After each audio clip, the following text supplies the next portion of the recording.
प्यारे बच्चों, class 12th political science objective अति लघुतरीय प्रश्न हम लोगों ने कंप्लीट कर लिया था। इस प्रश्न में हम लोग लघुतरीय और दीर्घोत्तरीय प्रश्नों को देखेंगे और हमारा राजनीतिक विज्ञान सेट 1 कंप्लीट हो जाएगा। ये सारे क्वेश्चन जो है वो बाजार में आए गेस्ट पेपर के माध्यम से आप लोगों को बता रहा हूँ। चैनल पर पहली बार है तो जरूर सब्सक्राइब कर ले। तो चलिए हम लोग आज कुछ नया सीखते हैं। पहला क्वेश्चन है, शीत युद्ध होने का मूल कारण क्या था? तो इसका आंसर होगा, परस्पर विरोधी खेमों की समझ में यह बात थी कि प्रत्यक्ष युद्ध खतरों से परिपूर्ण है, क्योंकि दोनों पक्षों को भारी नुकसान की प्रबल संभावनाएं थी। इसमें वास्तविक विजेता का निर्धारण सरल कार्य न था। यदि एक गुट अपने शत्रु पर हमला करके उसके परमाणु हथियारों को नाकाम करने का प्रयास करता है, तब भी दूसरे गुट के पास उसे बर्बाद करने लायक अस्त्र बच जाएंगे। यही कारण था कि तीसरा विश्व युद्ध न होकर शीत युद्ध के रूप में युद्ध की स्थिति बनी रही। 10वां है, मध्य एशियाई गणराज्यों में संघर्ष एवं तनाव के कोई दो कारण बताएं। तो पहला कारण है, मध्य एशियाई गणराज्यों में संघर्ष व तनाव का एक प्रमुख कारण यह था कि इन देशों में हाइड्रोकार्बनिक मतलब पेट्रोलियम संसाधनों का विशाल भंडार होने के बावजूद इन देशों को इसका लाभ प्राप्त नहीं हुआ। फिर है दूसरा, इस क्षेत्र में धीरे धीरे संयुक्त राज्य अमेरिका का हस्तक्षेप बढ़ गया, जिसने अपनी प्रभुत्वकारी प्रवृत्तियों को बढ़ाने का प्रयास करने के लिए देशों के मध्य तनाव हेतु आधार प्रदान करने का कार्य किया। 11 नंबर क्वेश्चन है, मानवाधिकारों को कितनी कोटियों में रखा गया, संक्षिप्त में उल्लेख करें। तो मानवाधिकारों को 3 कोटियों में रखा गया है जो निम्नलिखित है। प्रथम कोटि राजनीतिक अधिकारों की है, जैसे अभिव्यक्ति एवं सभा करने की स्वतंत्रता। दूसरा है, द्वितीय कोटि आर्थिक और सामाजिक अधिकारों की है। फिर आपका तृतीय कोटि में निवेशीकृत जनता अथवा जातीय और मूलवासी अल्पसंख्यकों के अधिकार सम्मिलित है। 12 नंबर क्वेश्चन है, भारत में बहुदलीय प्रणाली के संदर्भ में तर्क दीजिए। तो दलीय प्रणाली सफल लोकतंत्र हेतु दलीय प्रणाली आवश्यक है। इसके समर्थन में निम्नलिखित तर्क दिए जाते हैं। पहला है, द्विदलीय व्यवस्था से साधारण बहुमत के दोष समाप्त हो जाते हैं एवं जिस भी प्रत्याशी की जीत होती है उसे आधे से अधिक अर्थात 50% से अधिक मत प्राप्त होते हैं। दूसरा, सरकार अधिक अस्थायी रहती है और वह गठबंधन की सरकारों की तरह दूसरी पार्टियों की बैसाखियों पर नहीं टिकी होती। वह उनके निर्देशों को सरकार गिराने के भय से मनाने हेतु बाध्य नहीं होती। तीसरा है, देश में सभी को यह ज्ञात होता है कि यदि सत्ता एक दल से दूसरे दल के हाथों में चली जाएगी तो कौन कौन प्रमुख पदों प्रधानमंत्री, उप प्रधानमंत्री, गृह मंत्री, वित्त मंत्री एवं विदेश मंत्री आदि पर आएंगे। आजादी के बाद 20 वर्षों तक भारतीय राजनीति में कांग्रेस के प्रभुत्व के दो निम्नलिखित कारण रहे हैं। योजना आयोग के प्रस्ताव में किन नीतियों को व्यवहार में लाने की बात कही गई? आंसर है, योजना आयोग के प्रस्ताव में निम्नलिखित नीतियों को व्यवहार में लाने की बात कही गई है। पहला, स्त्री और पुरुष सभी नागरिकों को आजीविका के पर्याप्त साधनों का समान अधिकार हो। दूसरा, समुदाय के भौतिक संसाधनों और उसके नियंत्रण को इस तरह बांटा जाएगा कि उससे जनसाधारण की भलाई हो। तीसरा है, अर्थव्यवस्था का संचालन इस तरह किया गया जाएगा, मतलब इस तरह नहीं किया जाएगा कि धन अथवा उत्पादन के साधन एक दो स्थानों पर ही केंद्रित हो जाए तथा जन सामान्य की भलाई बाधित हो। 14 है, जातीय संघर्ष होने के बावजूद श्रीलंका ने कौन कौन सी सफलताएं प्राप्त की? तो जातीय संघर्ष होने के बावजूद श्रीलंका ने निम्नलिखित सफलताएं प्राप्त की। पहला, अच्छी आर्थिक वृद्धि एवं विकास के उच्च स्तर को हासिल किया। दूसरा, जनसंख्या की वृद्धि दर पर सफलतापूर्वक नियंत्रण स्थापित किया है। तीसरा, दक्षिण एशियाई देशों में सबसे पहले श्रीलंका ने ही आर्थिक उदारीकरण किया है। चौथा है, अंदरूनी संघर्षों के बावजूद श्रीलंका में लोकतांत्रिक राज व्यवस्था कायम रही है। 15 है, हरित क्रांति के दो नकारात्मक परिणामों का उल्लेख कीजिए। तो हरित क्रांति के कारण गरीब किसानों व भूस्वामियों के बीच का अंतर मुखर हो उठा, जिससे देश के विभिन्न भागों में वामपंथी संगठनों के लिए गरीब कृषकों को लामबंद करने की दृष्टि से अनुकूल स्थितियां उत्पन्न हुई। हरित क्रांति से समाज के विभिन्न वर्गों तथा देश के अलग अलग क्षेत्रों के बीच ध्रुवीकरण तेज हुआ। पंजाब, हरियाणा व पश्चिम उत्तर प्रदेश जैसे क्षेत्र कृषि की दृष्टि से काफी समृद्ध हो गए, जबकि देश के अन्य क्षेत्र कृषि संबंधी मामलों में पिछड़े रहे। 16 है नाटो संगठन के प्रमुख उद्देश्यों को लिखिए। तो पश्चिमी यूरोप में सोवियत गुट के साम्यवादी प्रभाव को रोकना इसका उद्देश्य पहला था। दूसरा उद्देश्य है इसका धारा 5 के अनुसार नाटो के एक सदस्य पर आक्रमण सभी सदस्यों पर आक्रमण समझा जाएगा, अतः सभी सदस्य सामूहिक सैन्य प्रयास करेंगे। तीसरा उद्देश्य है सदस्यों में आत्म सहायता तथा पारस्परिक सहायता का विकास करना, जिससे वे सशस्त्र आक्रमण के विरोध की क्षमता का विकास कर सके। चौथा है नाटो के अन्य उद्देश्य सदस्यों में आर्थिक सहयोग को बढ़ाना तथा उनके विवादों का शांतिपूर्वक समाधान करना। यहाँ से आपका दीर्घ उत्तरीय प्रश्न है। 17 नंबर क्वेश्चन है चिपको आंदोलन के प्रमुख कारणों को स्पष्ट कीजिए। तो इसके प्रमुख कारण निम्नलिखित है। पहला, इस आंदोलन का प्रारंभ उत्तराखंड के 2-3 गांवों में हुआ था। इन गांवों के निवासियों ने वन विभाग से अपील की थी कि खेती बाड़ी से संबंधित औजारों के निर्माण हेतु अंगू के पेड़ काटने की अनुमति प्रदान की जाए। वन विभाग ने अनुमति देने से मना कर दिया, परंतु वन विभाग ने खेल सामग्री निर्माता एक कंपनी को जमीन का यही भाग व्यावसायिक उपयोग हेतु दे दिया। इससे गांव वालों में विरोध उत्पन्न हुआ। इस क्षेत्र की पारिस्थितिकी तथा आर्थिक शोषण के कई बड़े सवाल उठने लगे। गांव वालों ने मांग रखी कि वन की कटाई का ठेका किसी बाहरी व्यक्ति को नहीं दिया जाना चाहिए तथा स्थानीय लोगों का जल, जंगल, जमीन जैसे प्राकृतिक संसाधनों पर उपयुक्त नियंत्रण होना चाहिए। तीसरा है गांव वासी चाहते थे कि सरकार लघु उद्योगों के लिए कम कीमत की सामग्री उपलब्ध कराए व इन क्षेत्र के पारिस्थितिक संतुलन को हानि पहुंचाए बिना यहाँ का विकास निश्चित करे। आंदोलन ने भूमिहीन वन कर्मचारियों का आर्थिक मुद्दा भी उठाया। चौथा है इस क्षेत्र में वनों की कटाई के दौरान ठेकेदार यहाँ के पुरुषों को शराब आपूर्ति का भी व्यवसाय करते थे, अतः स्त्रियों ने शराबखोरी की लत के विरोध में भी आवाज बुलंद की। धीरे धीरे इसमें कुछ और सामाजिक मुद्दे आकर जुड़ गए।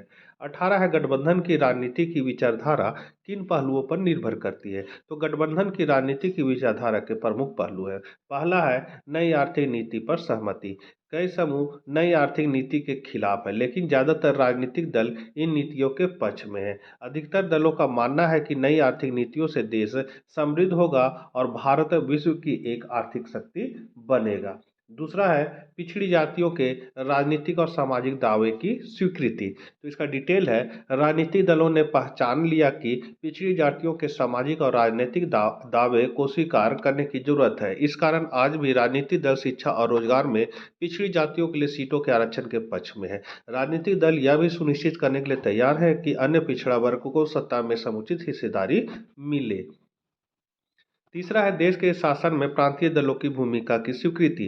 तो प्रांतीय दल और राष्ट्रीय दल का भेद अब लगातार कम होता जा रहा है। प्रांतीय दल केंद्रीय सरकार में साझेदारी बन रहे हैं और इन दलों ने पिछले 20 सालों में देश की राजनीति में महत्वपूर्ण भूमिका निभाई है।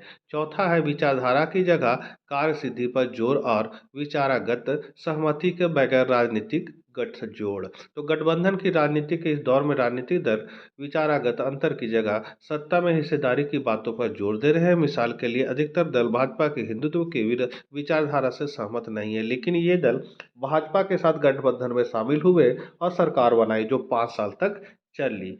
19 नंबर क्वेश्चन है श्रीलंका के जातीय संघर्ष के मुख्य कारणों को स्पष्ट कीजिए। तो यहाँ पर इसका संघर्ष का है कि श्रीलंका के जातीय संघर्ष में भारतीय मूल के तमिल प्रमुख भूमिका का निर्वहन कर रहे थे। उनके संगठन लिट्टे की हिंसात्मक कार्रवाइयों तथा आंदोलन की वजह से श्रीलंका को जातीय संघर्ष का सामना करना पड़ा। लिट्टे की प्रमुख मांग है कि श्रीलंका के एक क्षेत्र को अलग राष्ट्र बनाया जाए। श्रीलंकाई राजनीति में बहुसंख्यक सिंहली समुदाय का वर्चस्व रहा है और तमिल सरकार एवं राजनेताओं पर उनके हितों को अनदेखी किया जाने का दोषारोपण किया गया। सिंहली राष्ट्रवादियों की मान्यता है कि श्रीलंका में तमिलों के साथ कोई रियायत नहीं की जानी चाहिए क्योंकि श्रीलंका केवल सिंहली लोगों का है। तमिलों के प्रति उपेक्षित व्यवहार से एक उग्र तमिल राष्ट्रवाद की आवाज बुलंद हुई। सन 1983 के पश्चात उग्र तमिल संगठन लिबरेशन टाइगर्स ऑफ तमिल इलम लिट्टे देश की सेना के साथ सहज संघर्षरत है। इसने तमिल इलम अर्थात श्रीलंकाई तमिलों हेतु एक पृथक देश की मांग कर डाली। यहाँ यहाँ यह उल्लेखनीय है कि सन 2009 में श्रीलंकाई सरकार द्वारा लिट्टे का सफाया कर दिया गया। इसके बाद उक्त स्थिति में बदलाव आया। 20 नंबर क्वेश्चन है पर्यावरण संबंधी मसलों पर भारत के पक्ष की व्याख्या कीजिए।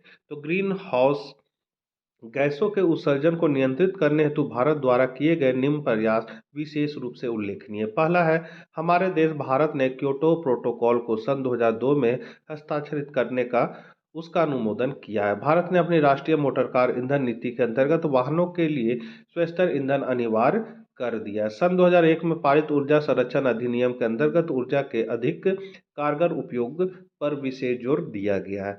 विद्युत अधिनियम 2003 के अंतर्गत प्राकृतिक गैस के आयात, अपूर्णीय ऊर्जा के उपयोग और स्वच्छ कोयले के उपयोग पर आधारित प्रौद्योगिकी को अपनाने की दिशा में कार्य करना प्रारंभ किया है। यहाँ हमन जो लिखा यहाँ हो जाएगा हमने।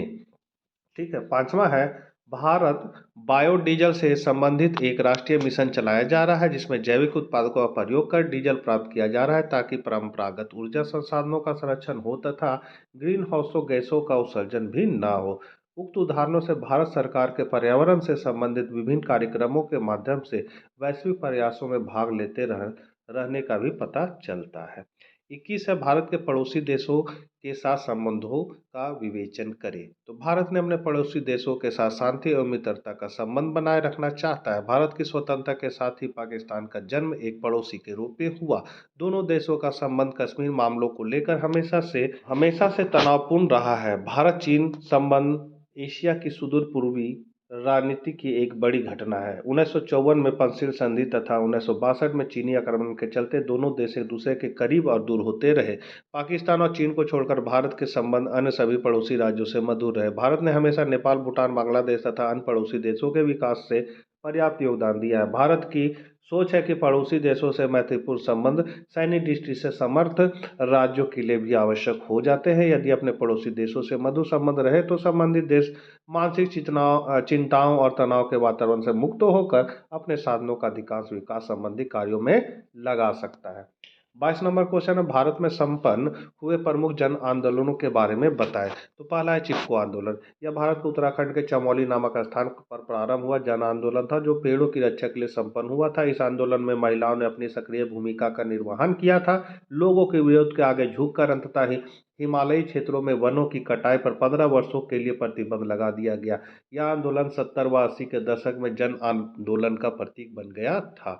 दूसरा है भारतीय किसान आंदोलन। यह आंदोलन कृषक संघर्ष का एक उदाहरण है। इसका उदय 1988 के जनवरी माह के उत्तर प्रदेश के मेरठ शहर में हुआ जहां लगभग 20,000 लोग एकत्रित हुए थे। इन किसानों के द्वारा बिजली की बढ़ी हुई दरों का विरोध किया जा रहा था। यह ग्रामीण शक्ति अथवा काश्तकारों की शक्ति का एक बड़ा प्रदर्शन था। तीसरा है ताड़ी विरोधी आंदोलन।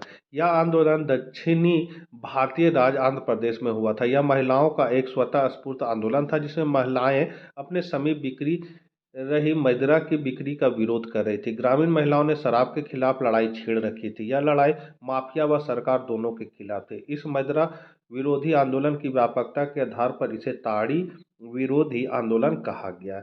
फिर है नर्मदा बचाओ आंदोलन। 80 के दशक में नर्मदा घाटी में विकास के लिए नर्मदा व उसकी सहायक नदियों पर 30 बड़े, 135 मंझले व 300 छोटे बांध बनाने का प्रस्ताव रखा गया। इन प्रस्तावित बांधों के निर्माण से 245 गांव डूब क्षेत्र में आ रहे थे जिनके पुनर्वास की सरकार ने कोई व्यवस्था नहीं की थी। इसी मुद्दे को लेकर नर्मदा नदी के बचाव में नर्मदा आंदोलन चलाया गया था। तो बच्चों, ये थे हमारे पॉलिटिकल साइंस के सेट 1 के लघुत्तरीय और दीर्घोत्तरीय प्रश्नों के उत्तर। इसको आप लोग अच्छे से कर लीजिएगा। थोड़ा सा जल्दी जल्दी बताए हैं ताकि वीडियो बहुत लंबा हो जा रहा था। तो मिलते हैं नेक्स्ट वीडियो साथ, तब तक आज्ञा दीजिए। जय हिंद, जय भारत।